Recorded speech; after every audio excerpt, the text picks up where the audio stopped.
Hi hello नमस्कार, स्वागत आहे तुमचं माझ्या यूट्यूब चॅनलमध्ये. आज 4 मार्चच्या लग्नानंतर होईलच प्रेम या मालिकेच्या भागामध्ये काय घडलं ते आपण पाहूया. काव्याची सर्वजण वाट बघत असतात. रम्या वसूजवळ येते आणि तिचे लाल हात बघून वसू काव्या असं जोरात ओरडते. सर्वांना धक्का बसतो की तिने काव्याला काही केलं की काय. रम्या म्हणू लागते, मी काही नाही केलं. सगळे काव्याच्या रूमकडे धावतात. पार्थ जोरात दरवाजा वाजवतो.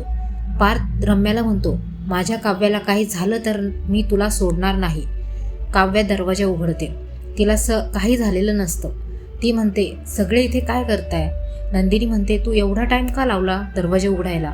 रम्याचे लाल हात पाहिले. काव्या झालेला प्रकार सांगू लागते. काव्या जेव्हा गौरीहर पूजन करत असते तेव्हा तिच्याकडून कुंकू सांडते. तेव्हा रम्या तिथे आलेली असते. काव्याने रम्याला पुसून घ्यायला सांगितलेले असते. नंदिनी रम्याला म्हणते, तू हाताने का पुसलंस? रम्या म्हणते, अगं कुंकू सौभाग्याचं लेणं आहे. जुन्या कापडाने न पुसता हाताने पुसलं मी. मग वसू आत्या खूप चिडते. या घरात काही वाईट झालं की तुम्हाला माझी मुलगी रम्याच दिसते. बस झालं आता. आम्हाला पण स्वाभिमान आहे.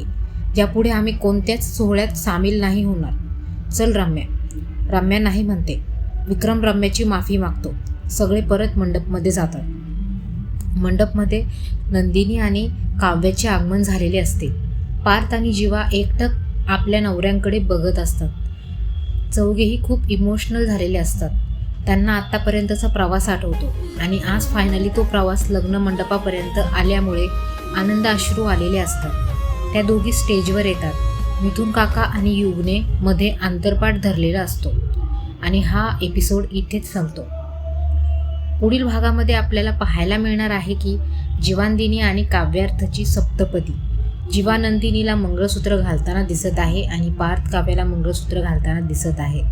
हे अपडेट्स जर तुम्हाला आवडत असतील तर नक्की लाईक करा, शेअर करा आणि सबस्क्राईब पण करा IK मिक्स ताडकाला.